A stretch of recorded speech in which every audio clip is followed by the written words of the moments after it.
Hello friends, welcome back to Twin Talks. ഒരുപാട് കഴിവുണ്ടായിട്ടും Indian cricket ടീമിൽ സെലക്ഷൻ കിട്ടിയതിനു ശേഷം വെറും 10 മത്സരങ്ങൾക്ക് താഴെ മാത്രം കളിക്കാൻ അവസരം കിട്ടിയ കുറച്ച് കളിക്കാരെ പറ്റിയാണ് ഇന്നത്തെ വീഡിയോയിൽ ഞാൻ നിങ്ങളോട് പറയുന്നത്.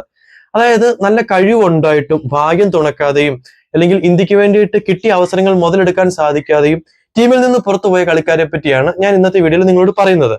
ഈ വീഡിയോ 2 പാർട്ടായിട്ടായിരിക്കും ഞാൻ ചെയ്യുന്നത്. കാരണം ഇന്ത്യയിൽ അത്രത്തോളം പ്ലേയേഴ്സ് ഉണ്ട് 10 മത്സരങ്ങളിൽ താഴെ മാത്രം കളിച്ചത്. അപ്പൊ 2 വീഡിയോയിലൂടെ ആയിരിക്കും അവർ ആരൊക്കെയാണെന്നുള്ളത് ഞാൻ നിങ്ങളോട് പറഞ്ഞു തരുന്നത്. അപ്പൊ ആരൊക്കെയാണെന്നുള്ളത് നമുക്ക് നോക്കാം. ഫയാസ് ഫസൽ വിദർഭയ്ക്ക് വേണ്ടിയിട്ട് ഡൊമസ്റ്റിക് മത്സരങ്ങൾ കളിച്ചുകൊണ്ടിരുന്ന ഫയാസ് ഫസൽ 2016 സിംബാബ്വെക്കെതിരെയുള്ള ഏകദിന ടീമില് ഇന്ത്യക്ക് വേണ്ടിയിട്ട് കളിക്കാൻ വേണ്ടിയിട്ടുള്ള അവസരം ലഭിച്ചു. അങ്ങനെ ഇന്ത്യക്ക് വേണ്ടിയിട്ട് അവസരം ലഭിച്ച ഫയാസ് ഫസൽ സിംബാബ്വെക്കെതിരെയുള്ള അവസാന മത്സരത്തിലാണ് കളിക്കുന്നത്. ആ മത്സരത്തില് അദ്ദേഹം 55 റൺസ് എടുത്ത് ഓപ്പണറായി ഇറങ്ങി 55 റൺസ് എടുത്ത് നോട്ട് ഔട്ടായിട്ട് നിൽക്കുകയും എന്നാൽ പിന്നീട് ഒരിക്കലും ഇന്ത്യക്ക് വേണ്ടിയിട്ട് കുപ്പായം അണിയാൻ ഫയാസ് ഫസലിന് സാധിച്ചിട്ടില്ല. ഒരു ഏകദിനം മാത്രമേ കളിച്ചിട്ടുള്ളെങ്കിലും ആ ഏകദിനത്തിൽ അർദ്ധ സെഞ്ചുറി നേടുകയും 55 റൺസ് എടുത്ത് നോട്ട് ഔട്ടായിട്ട് നിന്ന ഒരു പ്ലെയർ പിന്നീട് ഇന്ത്യക്ക് വേണ്ടി കളിച്ചിട്ടില്ല എന്ന് പറയുന്നത് ആശ്ചര്യമുള്ള ഒരു കാര്യം തന്നെയാണ്. അതിന്റെ പ്രധാന കാരണം 2016 അദ്ദേഹത്തിന് ഇന്ത്യൻ ടീമിൽ സെലക്ഷൻ കിട്ടുന്നത്. അദ്ദേഹം ഒരു ഓപ്പണർ ബാറ്റ്സ്മാനും കൂടിയാണ്. ആ ടൈമിൽ ശിഖർ ധവാന്, രോഹിത് ശർമ്മ, KL രാഹുൽ തുടങ്ങി ഒരുപാട് ഓപ്പണർമാരെ ഇന്ത്യക്ക് വേണ്ടി കളിക്കാനായിട്ടുണ്ടായിരുന്നു. സിംബാബ്വെ പോലൊരു ടീമിനെതിരെ ആയതുകൊണ്ട് മാത്രമാണ് ഫയാസ് ഫസലിന് അവസരം ലഭിച്ചത്. പിന്നീട് അങ്ങോട്ടുള്ള കളികളിലെല്ലാം ബാക്കി ഓപ്പണർമാരെല്ലാം ടീമിൽ നല്ല ഫോമിൽ കളിച്ചതുകൊണ്ട് തന്നെ ഫയാസ് ഫസലിന് അവസരങ്ങൾ നഷ്ടപ്പെടുകയായിരുന്നു. എന്നിരുന്നാലും ഡൊമസ്റ്റിക്കിൽ അദ്ദേഹം കളി തുടരുകയും നല്ല രീതിയിൽ തന്നെ പ്രകടനങ്ങൾ കാഴ്ചവെക്കുകയും ചെയ്തിരുന്നു. ബരീന്ദർ സ്രാൻ 2016 ഓസ്ട്രേലിയക്കെതിരെയുള്ള ഏകദിന പരമ്പരയിലേക്കാണ് ബരീന്ദർ സ്രാൻ എന്ന പഞ്ചാബ് പേസ് ബോളർക്ക് അവസരം ലഭിക്കുന്നത്. ഏകദിന ക്രിക്കറ്റിലെ തന്റെ ആദ്യ മത്സരം കളിച്ചത് ഓസ്ട്രേലിയക്കെതിരെ പെർത്തിലായിരുന്നു. അന്ന് ഓസ്ട്രേലിയയുടെ ടോപ്പ് 3 ബാറ്റ്സ്മാൻമാരായിട്ടുള്ള Aaron Finch, David Warner, Steven Smith ഇവരുടെ 3 പേരുടെയും വിക്കറ്റ് എടുത്തുകൊണ്ടാണ് ബരീന്ദർ സ്രാൻ തന്റെ ഇന്റർനാഷണൽ കരിയർ തുടങ്ങുന്നത്. പിന്നീട് അങ്ങോട്ട് ആ പരമ്പരയിലെ ഒരു മത്സരത്തിൽ പോലും ബരീന്ദർ സ്രാന് വിക്കറ്റുകളൊന്നും എടുക്കാൻ വേണ്ടി സാധിച്ചിരുന്നില്ല. അതുപോലെ തന്നെ ഒരുപാട് റൺസുകൾ വിട്ടുകൊടുക്കുകയും ചെയ്തിരുന്നു. പിന്നീട് അദ്ദേഹത്തിന് സിംബാബ്വെക്കെതിരെയുള്ള ഏകദിന ടീമിൽ ഇടം ലഭിക്കുകയും 1-2 മത്സരങ്ങൾ എന്തോ കളിച്ച് അങ്ങനെ തന്റെ കരിയർ അവിടെ അവസാനിക്കുകയായിരുന്നുണ്ടായിരുന്നത്. സിംബാബ്വെക്കെതിരായിട്ടുള്ള 2020 ടീമിലും അദ്ദേഹത്തിന് സ്ഥാനം ലഭിച്ചെങ്കിലും 2 2020 നിന്നും മികച്ച ബോളിംഗ് പ്രകടനത്തോടെ 6 വിക്കറ്റുകൾ നേടിയതെങ്കിലും പിന്നീട് ഒരിക്കലും അദ്ദേഹത്തെ ഇന്ത്യൻ ടീമിലേക്ക് BCCI പരിഗണിച്ചിരുന്നേയില്ല. ഒരുപാട് റൺസ് വിട്ടുകൊണ്ടുകൊടുത്തുകൊണ്ടായിരിക്കാം അദ്ദേഹത്തിനെ ഇന്ത്യൻ ടീമിലേക്ക് പിന്നീട് പരിഗണിക്കാനിരുന്നത്. എന്നാൽ ആ ഇടംകൈയും പേസ് ബോളർ IPL തന്റെ കളി മികവൊക്കെ പുറത്തു കാണിച്ചെങ്കിലും ഇന്ത്യൻ ടീമിലേക്കുള്ള വരവ് അദ്ദേഹത്തിന് വളരെ വിദൂരമായിരുന്നു. അങ്ങനെ വെറും 6 ഏകദിനങ്ങളും 2 2020 കളിച്ച് ബരീന്ദർ സ്രാൻ എന്ന ഇടംകൈയും പേസ് ബോളറുടെ കരിയർ അവിടെ അവസാനിക്കുകയായിരുന്നു. ശ്രീനാഥ് അരവിന്ദിനെ പറ്റി പറയുമ്പം IPL ഫോളോ ചെയ്യുന്നവർക്കൊക്കെ പെട്ടെന്ന് ഓർമ്മ വരുന്ന RCBക്ക് വേണ്ടിയിട്ട് മിന്നും പ്രകടനങ്ങൾ കാഴ്ചവെച്ചിരുന്ന ആ ഇടംകൈയും പേസ് ബോളറെയാണ്. ശ്രീനാഥ് അരവിന്ദ് ഒരു കർണാടക പ്ലെയറാണ്. അദ്ദേഹം IPL റോയൽ ചലഞ്ചേഴ്സ് ബാംഗ്ലൂരിന് വേണ്ടിയിട്ട് കളിക്കുകയും മിന്നും പ്രകടനങ്ങളാണ് റോയൽ ചലഞ്ചേഴ്സ് ബാംഗ്ലൂരിന് വേണ്ടി കാഴ്ചവെക്കുകയും ചെയ്യുന്നത്. അങ്ങനെ ആ പ്രകടനത്തിന്റെ മികവ് കൊണ്ട് 2015 സൗത്ത് ആഫ്രിക്കക്കെതിരായിട്ട് ധർമ്മശാലയിൽ നടന്ന ഒരു 2020 മത്സരത്തിൽ അദ്ദേഹത്തിന് കളിക്കാൻ അവസരം ലഭിച്ചു. എന്നാൽ ആ ഒരു 2020 മത്സരത്തിൽ അദ്ദേഹം 4 ഓവറിൽ 44 റൺസിന് മുകളിൽ വിട്ടുകൊടുക്കുകയും ഒരു വിക്കറ്റ് നേടുകയും ചെയ്തു. അന്ന് ഫാഫ് ഡു പ്ലസിസിന്റെ വിക്കറ്റ് ആയിരുന്നു അദ്ദേഹം നേടിയത്. തന്റെ 2020 കരിയർ, അതായത് ഇന്റർനാഷണൽ കരിയർ, ആ ഒരു മത്സരത്തോടുകൂടി ശ്രീനാഥ് അരവിന്ദിന്റെ അവസാനിക്കുകയായിരുന്നു. കർണാടകയ്ക്ക് വേണ്ടിയിട്ടും റോയൽ ചലഞ്ചേഴ്സ് ബാംഗ്ലൂരിന് വേണ്ടിയിട്ടും മികച്ച രീതിയിൽ ബോൾ ചെയ്തുകൊണ്ടിരുന്ന ശ്രീനാഥ് അരവിന്ദിന് പിന്നീട് ഒരിക്കലും ഇന്ത്യൻ ടീമിലേക്ക് അവസരം ലഭിച്ചിട്ടേ ഉണ്ടായിരുന്നില്ല. അത് ഈ IPL കഴിഞ്ഞതിന് ശേഷം ഈ 2015 അദ്ദേഹം അവസരം ലഭിച്ചതിന് ശേഷം പിന്നീട് 2 വർഷം മാത്രമാണ് IPL കളിക്കാൻ വേണ്ടി സാധിച്ചത്. റൺസുകൾ ഒരുപാട് വിട്ടുകൊടുക്കാൻ തുടങ്ങിയപ്പോഴാണ് അദ്ദേഹത്തിന്റെ 2020 കരിയറും അവസാനിച്ചത്. അങ്ങനെ ശ്രീനാഥ് അരവിന്ദ് എന്ന ഇടംകയ്യൻ ഫാസ്റ്റ് ബോളർ ഇന്ത്യക്ക് വേണ്ടിയിട്ട് ഒരേ ഒരു 2020 മാത്രമാണ് കളിച്ചിട്ടുണ്ടായിരുന്നത്. കരുൺ നായർ ടെസ്റ്റ് ക്രിക്കറ്റില് വീരേന്ദർ സേവാഗിന് ശേഷം ട്രിപ്പിൾ സെഞ്ചുറി നേടുന്ന 2ാമത്തെ ഇന്ത്യൻ താരമാണ് കരുൺ നായർ. അതിലുപരി അദ്ദേഹം ഒരു മലയാളിയാണ് എന്നുള്ള കാര്യം എത്ര പേർക്കറിയാം? നമ്മുടെ ചെങ്ങന്നൂർ സ്വദേശിയാണ് കരുൺ നായർ എന്ന വലങ്കയ്യൻ ബാറ്റ്സ്മാൻ. പക്ഷെ അദ്ദേഹം ഡൊമസ്റ്റിക് മത്സരങ്ങളൊക്കെ കളിച്ചിരുന്നത് കർണാടകയ്ക്ക് വേണ്ടിയിട്ടാണ്. കർണാടകയ്ക്ക് വേണ്ടിയിട്ട് മികച്ച ഫോമിൽ കളിച്ചുകൊണ്ടിരിക്കുന്ന സമയത്താണ് അദ്ദേഹത്തിന് ഇന്ത്യക്ക് വേണ്ടിയുള്ള ഇംഗ്ലണ്ടിനെതിരെയുള്ള ടെസ്റ്റ് ടീമിലേക്ക് സെലക്ഷൻ കിട്ടുന്നത്. 2016 ഇംഗ്ലണ്ടിനെതിരെയുള്ള ടെസ്റ്റ് ടീമിൽ സെലക്ഷൻ കിട്ടിയ കരുൺ നായർ ചെന്നൈയിൽ നടന്ന ഇംഗ്ലണ്ടിനെതിരെ അവസാനത്തെ 5ാമത്തെ ടെസ്റ്റിൽ ട്രിപ്പിൾ സെഞ്ചുറി നേടുകയും ടീമില് സ്ഥിരസാന്നിധ്യമാകുമെന്നും ഒക്കെ ക്രിക്കറ്റ് ആരാധകർ ഒരുപാട് പ്രതീക്ഷിച്ചിരുന്നു.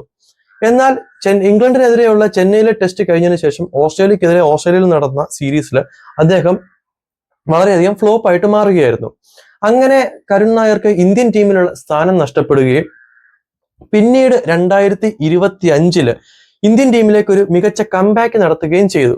ഇന്ത്യൻ ക്രിക്കറ്റ് ടീമിലേക്ക് അദ്ദേഹത്തിന്റെ കംബാക്ക് ഉണ്ടായത് എങ്ങനെയാണെന്ന് വെച്ചാൽ, അദ്ദേഹം കർണാടകയ്ക്ക് വേണ്ടി കളിച്ചുകൊണ്ടിരുന്ന സമയത്ത് അദ്ദേഹത്തിന് ഫോം നഷ്ടപ്പെടുകയും പിന്നീട് അദ്ദേഹം വിദർഭയിലേക്ക് മാറുകയും വിദർഭയ്ക്ക് വേണ്ടിയിട്ട് രഞ്ജി ട്രോഫി മത്സരങ്ങൾ കളിക്കുകയും വിജയ് ഹസാര രഞ്ജി ട്രോഫി മത്സരങ്ങൾ പോലെയുള്ള ഡൊമസ്റ്റിക് മത്സരങ്ങളിലെല്ലാം ഒരുപാട് സെഞ്ചുറികൾ അടിക്കുകയും അങ്ങനെ BCCIക്ക് മുന്നിൽ വീണ്ടും കരുൺ നായർ എന്നൊരു പേര് ഉദിച്ചു വരികയും അങ്ങനെ 2025 ഇന്ത്യൻ ടീമിലേക്ക് അദ്ദേഹം തന്റെ കംബാക്ക് നടത്തുകയും ചെയ്തു.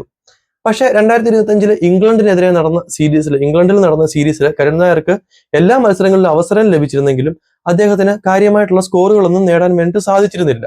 അങ്ങനെ കരുൺ നായറിന്റെ കരിയർ ഈ 25 നടന്ന ഇംഗ്ലണ്ട് സീരീസോടുകൂടി അവസാനിക്കുകയായിരുന്നു. കരുൺ നായർ ഇന്ത്യക്ക് വേണ്ടിയിട്ട് 10 ടെസ്റ്റുകളും 2 ഏകദിന മത്സരങ്ങളും കളിച്ചിട്ടുണ്ട്. 41.36 ആവറേജില് 579 റൺസും കരുൺ നായർ ഇന്ത്യക്ക് വേണ്ടിയിട്ട് നേടിയിട്ടുണ്ട്. അത്രയും മികച്ച രീതിയിൽ കളിച്ചിരുന്ന ഒരാളുടെ കരിയർ, ഡൊമസ്റ്റിക്കിൽ നല്ല പെർഫോമൻസ് കാണിച്ച ഒരാളുടെ കരിയർ ഇന്റർനാഷണൽ ലെവലിലേക്ക് വന്നപ്പോൾ വളരെയധികം പരാജയമായി മാറുകയായിരുന്നു. ഒരുപക്ഷെ ഭാഗ്യം തുണയ്ക്കാത്തത് കൊണ്ടായിരിക്കാം കരുൺ നായറിന് ഇന്ത്യൻ ടീമിൽ തന്റെ സ്ഥിര സാന്നിധ്യം ഉറപ്പിക്കാൻ സാധിക്കാതെ പോയത്. മന്ദീപ് സിംഗ്. പഞ്ചാബിന് വേണ്ടിയിട്ട് ഡൊമസ്റ്റിക് മത്സരങ്ങൾ കളിച്ചുകൊണ്ടിരുന്ന മന്ദീപ് സിംഗ് അണ്ടർ-19 അതുപോലെ തന്നെ ഡൊമസ്റ്റിക്കിലും ഒക്കെ മികച്ച ബാറ്റിംഗ് പ്രകടനമാണ് കാഴ്ചവെച്ചിരുന്നത്. 111 IPL മത്സരങ്ങൾ കളിച്ച മന്ദീപ് സിംഗ് പക്ഷെ തന്റെ ഇന്റർനാഷണൽ കരിയറിൽ വെറും 3 മത്സരങ്ങൾ മാത്രമാണ് കളിച്ചിരുന്നത്. അതും 2016 സിംബാബ്വെക്കെതിരെ. ഈ 3 മത്സരങ്ങളിൽ നിന്ന് ഒരു മത്സരത്തിൽ അദ്ദേഹം അർദ്ധ സെഞ്ചുറി നേടുകയും ചെയ്തിരുന്നു. പക്ഷെ പിന്നീട് ഇന്ത്യൻ ടീമിലേക്ക് ഒരു തരത്തിലും മന്ദീപ് സിംഗിനെ പരിഗണിച്ചിരുന്നില്ല. അതിന്റെ പ്രധാന കാരണം അദ്ദേഹം ഒരു മോശം ബാറ്റ്സ്മാൻ ആയിരുന്നത് കൊണ്ടല്ല. ആ ഒരു 2016 കാലഘട്ടത്തിൽ ഇന്ത്യൻ ടീമിലേക്ക് ഇടിച്ചു നിന്ന ഒരു സമയമായിരുന്നു. പ്ലേയേഴ്സൊക്കെ ഒരുപാട് നല്ല മികച്ച പ്രകടനങ്ങൾ കാഴ്ചവെക്കുകയും ടീമിൽ അവസരങ്ങൾ കിട്ടാൻ വേണ്ടി ഇടിച്ചു നിൽക്കുകയും ചെയ്തിരുന്ന ഒരു സമയമായിരുന്നു. അങ്ങനെയാണ് മന്ദീപ് സിംഗിന് 3 2020 മത്സരങ്ങൾ മാത്രം കളിച്ച് തന്റെ ഇന്റർനാഷണൽ കരിയർ അവസാനിപ്പിക്കേണ്ടി വന്നത്. എന്നാൽ 2016 ശേഷവും IPL അതുപോലെ തന്നെ ഡൊമസ്റ്റിക്കിലും ഒക്കെ അദ്ദേഹം മികച്ച പ്രകടനങ്ങൾ കാഴ്ചവെച്ചിരുന്നുവെങ്കിലും ഇന്ത്യൻ ടീമിലേക്കുള്ള വിളി അദ്ദേഹത്തിന് വന്നിരുന്നില്ല. ചില സീരീസുകളിലൊക്കെ ടീമിൽ സ്ക്വാഡിൽ ഇടം നേടിയെങ്കിലും അദ്ദേഹത്തിന് പ്ലേയിങ് ലെവലിൽ സ്ഥാനം കണ്ടെത്താൻ സാധിച്ചിരുന്നില്ല. എന്നാലും മന്ദീപ് സിംഗിനെ സംബന്ധിച്ചിടത്തോളം അദ്ദേഹം നല്ലൊരു ബാറ്റ്സ്മാൻ ആയിരുന്നു. ഭാഗ്യക്കേട് കൊണ്ട് മാത്രം ഇന്ത്യൻ ടീമിൽ അധികം അവസരങ്ങൾ ലഭിക്കാതെ പോയൊരു താരം കൂടിയായിരുന്നു. പർവേസ് റസൂൽ. ജമ്മു കാശ്മീരിൽ നിന്നും ഇന്ത്യൻ ടീമിലേക്ക് എത്തിയ ആദ്യത്തെ പ്ലെയർ ആണ് പർവേസ് റസൂൽ. അതിനുശേഷമാണ് ഉമ്രാൻ മാലിക് ഒക്കെ ഇന്ത്യൻ ടീമിലേക്ക് എത്തുന്നത്. എന്നാൽ ഈ പർവേസ് റസൂലിന്റെ ഇന്റർനാഷണൽ കരിയർ നമ്മൾ നോക്കിക്കഴിഞ്ഞാൽ ഒരു ഏകദിനവും ഒരു 2020 മാത്രമാണ് അദ്ദേഹം ഇന്ത്യക്ക് വേണ്ടിയിട്ട് കളിച്ചിട്ടുള്ളത്. എന്നാൽ ഡൊമസ്റ്റിക്കിൽ അദ്ദേഹത്തിന്റെ മികച്ച പ്രകടനങ്ങളായിരുന്നു ആ സമയത്ത് അദ്ദേഹം ഇന്ത്യൻ ടീമിലേക്ക് സെലക്ഷൻ കിട്ടുന്ന സമയത്ത് കാഴ്ചവെച്ചിരുന്നത്. ഡൊമസ്റ്റിക്കിലെ മികച്ച പ്രകടനങ്ങൾ കൊണ്ട് 2014 ബംഗ്ലാദേശിനെതിരെ ഒരു ഏകദിന മത്സരം കളിക്കാൻ അദ്ദേഹത്തിന് അവസരം ലഭിച്ചു. ആ ഏകദിനത്തിൽ 2 വിക്കറ്റുകൾ നേടിയെങ്കിലും പിന്നീട് ഒരിക്കലും പർവേസ് റസൂലിനെ ഇന്ത്യൻ ടീമിലേക്ക് പരിഗണിച്ചിരുന്നില്ല. അങ്ങനെ 2014 ഒരു ഏകദിനം കളിച്ച് ടീമിൽ നിന്നും പുറത്തായ പർവേസ് റസൂല് 2017 ഇംഗ്ലണ്ടിനെതിരായ 2020 സീരീസിനുള്ള ടീമിലെ സെലക്ഷൻ കിട്ടി. എന്നാൽ 2017 2020 ഇംഗ്ലണ്ടിനെതിരെ ഒരു മത്സരം കളിച്ച പർവേസ് റസൂല് ആ മത്സരത്തിൽ ഒരു വിക്കറ്റും നേടിയിരുന്നു. പക്ഷെ പിന്നീട് ഒരിക്കലും 2020 ടീമിലേക്കും അദ്ദേഹത്തിന് സെലക്ഷൻ കിട്ടിയില്ല. അങ്ങനെ ഒരു ഏകദിനവും ഒരു 2020യും കളിച്ച ജമ്മു കാശ്മീരിൽ നിന്ന് ആദ്യമായി എത്തിയ പർവേസ് റസൂല് പിന്നീട് ഒരിക്കലും ഇന്ത്യക്ക് വേണ്ടിയിട്ട് കുപ്പായം അണിഞ്ഞിട്ടില്ല. ഇന്ത്യക്ക് വേണ്ടി മാത്രമല്ല IPL ക്രിക്കറ്റിലും പിന്നീട് പർവേസ് റസൂലിന് വേണ്ട വിധത്തിലുള്ള അവസരങ്ങൾ ലഭിച്ചിരുന്നില്ല. നല്ലൊരു വലങ്കയ്യൻ സ്പിൻ ബോളറായിരുന്ന പർവേസ് റസൂല് പിന്നീട് ഡൊമസ്റ്റിക്കിലും അവസരങ്ങൾ ലഭിക്കാതായതോടുകൂടി ക്രിക്കറ്റിനോടുകൂടി വിട പറയുകയായിരുന്നു. ഷഹബാസ് നദീം. 2019 സൗത്ത് ആഫ്രിക്കയുടെ ഇന്ത്യൻ പര്യടനത്തിൽ ടെസ്റ്റ് ടീമിലേക്ക് ഇന്ത്യക്ക് വേണ്ടിയിട്ട് കളിക്കാൻ വേണ്ടി അവസരം ലഭിച്ച ഒരു പ്ലെയർ ആണ് ഷഹബാസ് നദീം. തന്റെ ആദ്യ മത്സരം തന്നെ ആ ജാർഖണ്ഡുകാരന് സ്വന്തം ഹോം ഗ്രൗണ്ടായിട്ടുള്ള റാഞ്ചിയിൽ കളിക്കാൻ വേണ്ടി അവസരം ലഭിച്ചു. അങ്ങനെ അവസരം ലഭിച്ച ഷഹബാസ് നദീം 2 ടെസ്റ്റുകൾ മാത്രമാണ് ഇന്ത്യക്ക് വേണ്ടി കളിച്ചിരുന്നത്. അതിലൊന്ന് സൗത്ത് ആഫ്രിക്കയ്ക്കെതിരെയും മറ്റേത് ഇംഗ്ലണ്ടിനെതിരെയും. ഈ 2 ടെസ്റ്റുകളിൽ നിന്ന് 8 വിക്കറ്റുകളും അദ്ദേഹം സ്വന്തമാക്കി. നല്ലൊരു സ്പിൻ ബോളർ ആയിരുന്നിട്ട് കൂടി അദ്ദേഹത്തിന് പിന്നീട് ടീമിൽ അവസരങ്ങൾ ലഭിച്ചിരുന്നില്ല. അതിന്റെ പ്രധാന കാരണം ആ സമയത്ത് രവിചന്ദ്രൻ അശ്വിനും രവീന്ദ്ര ജഡേജയും ഒക്കെ ടീമില് മികച്ച പ്രകടനങ്ങൾ കാഴ്ചവെച്ചിരുന്ന സമയമാണ്. അപ്പം മൂന്നാമതൊരു സ്പിന്നറിനെ കൂടെ അന്ന് ടീമിൽ ആവശ്യം ഉണ്ടായിരുന്നില്ല. എന്നിരുന്നാലും കുൽദീപ് യാദവിനെ പോലെ ഒരു പ്ലെയറും അന്ന് ടീമിൽ ഉണ്ടായിരുന്നതുകൊണ്ട് അവസരം നഷ്ടപ്പെട്ട ഒരാളാണ് ഷഹബാസ് നദീം. എന്നാൽ IPL-ലും അതുപോലെ തന്നെ ഡൊമസ്റ്റിക്കിലും ഒക്കെ മികച്ച പ്രകടനങ്ങൾ കാഴ്ചവെക്കാൻ വേണ്ടി ഷഹബാസ് നദീമിന് സാധിച്ചിരുന്നു. രാഹുൽ ചഹർ. IPL-ൽ കാണുന്ന എല്ലാവർക്കും അറിയാവുന്ന ഒരു പ്ലെയർ ആണ് രാഹുൽ ചഹർ. രാജസ്ഥാന് വേണ്ടിയിട്ടാണ് ഡൊമസ്റ്റിക്കില് രാഹുൽ ചഹർ കളിച്ചുകൊണ്ടിരുന്നത്. അദ്ദേഹത്തിന്റെ സഹോദരനായിട്ടുള്ള ദീപക് ചഹറും ഇന്ത്യക്ക് വേണ്ടിയിട്ട് കളിച്ചിരുന്ന ഒരു താരമാണ്. എന്നാൽ രാഹുൽ ചഹറിന്റെ ഇന്റർനാഷണൽ കരിയർ നമ്മൾ നോക്കിക്കഴിഞ്ഞാൽ അദ്ദേഹം ഒരു ഏകദിനവും 6 20-20 മത്സരങ്ങളും മാത്രമാണ് ഇന്ത്യക്ക് വേണ്ടിയിട്ട് കളിച്ചിട്ടുണ്ടായിരുന്നത്. 2021 ശ്രീലങ്കയ്ക്കെതിരെ കൊളംബോയിൽ നടന്ന ഏകദിനത്തില് 3 വിക്കറ്റുകൾ സ്വന്തമാക്കിയിരുന്നെങ്കിലും പിന്നീട് ഇന്ത്യൻ ടീമിലേക്ക് രാഹുൽ ചഹറിന് അവസരങ്ങൾ ലഭിച്ചിരുന്നില്ല. പക്ഷെ 2020 നോക്കിക്കഴിഞ്ഞാൽ 6 20-20 മത്സരങ്ങൾ കളിച്ച രാഹുൽ ചഹർ അതിൽ നിന്ന് 7 വിക്കറ്റുകളും സ്വന്തമാക്കിയിരുന്നു. എന്നാൽ രാഹുൽ ചഹറിന്റെ ബോളിംഗ് നോക്കിക്കഴിഞ്ഞാൽ അദ്ദേഹം റൺസ് വിട്ടുകൊടുക്കുന്നതിൽ വലിയ കാര്യമായിട്ട് റൺസുകളൊന്നും വിട്ടുകൊടുക്കാറും ഉണ്ടായിരുന്നില്ല. എന്നാലും പക്ഷെ ടീമിൽ നിന്ന് അദ്ദേഹത്തിന് സ്ഥാനം നഷ്ടപ്പെടുകയായിരുന്നു. അതിന്റെ പ്രധാന കാരണം വരുൺ ചക്രവർത്തി, രവി ബിഷ്ണോയി തുടങ്ങിയവരൊക്കെ നല്ല രീതിയിൽ ബോളിംഗ് പ്രകടനങ്ങൾ കാഴ്ചവെക്കുകയും ഇന്ത്യൻ ടീമിൽ അവരുടെ സ്ഥിര സാന്നിധ്യം ഉറപ്പിക്കുകയും ചെയ്തുകൂടിയാണ് രാഹുൽ ചഹറിന് ടീമിലെ സ്ഥാനം നഷ്ടപ്പെട്ടത്. എന്നാൽ IPL-ൽ അദ്ദേഹം മികച്ച പ്രകടനങ്ങളൊക്കെ തന്നെ എല്ലായ്പ്പോഴും കാഴ്ചവെക്കുന്നുണ്ടായിരുന്നു.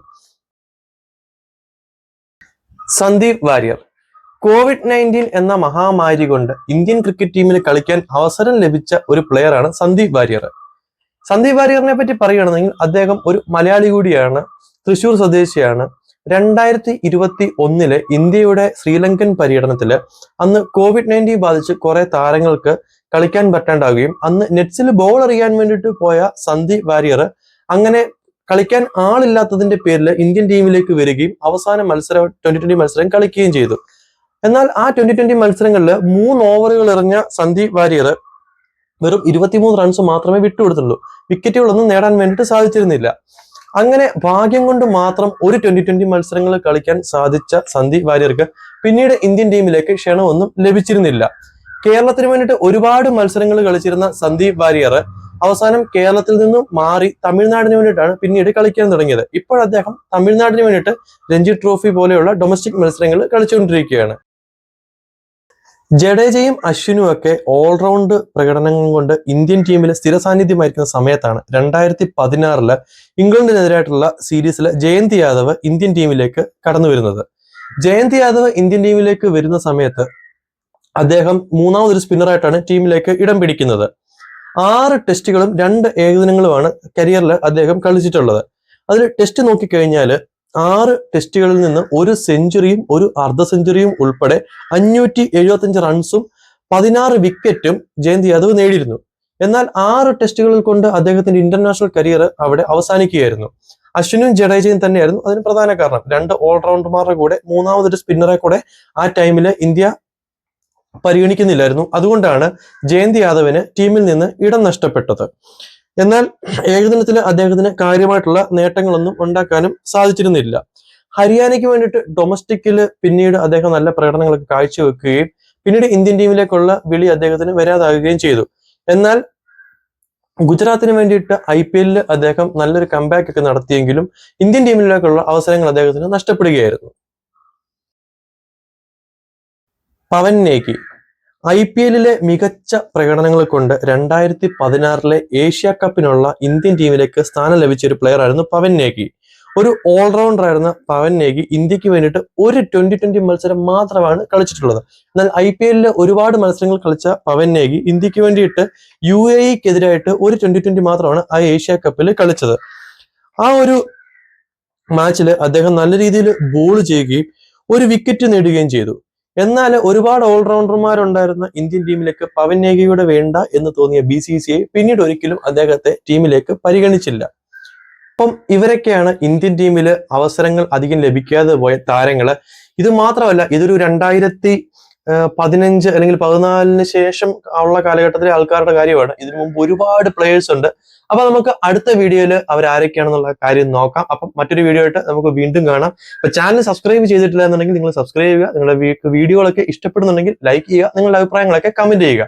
അപ്പം ബൈ.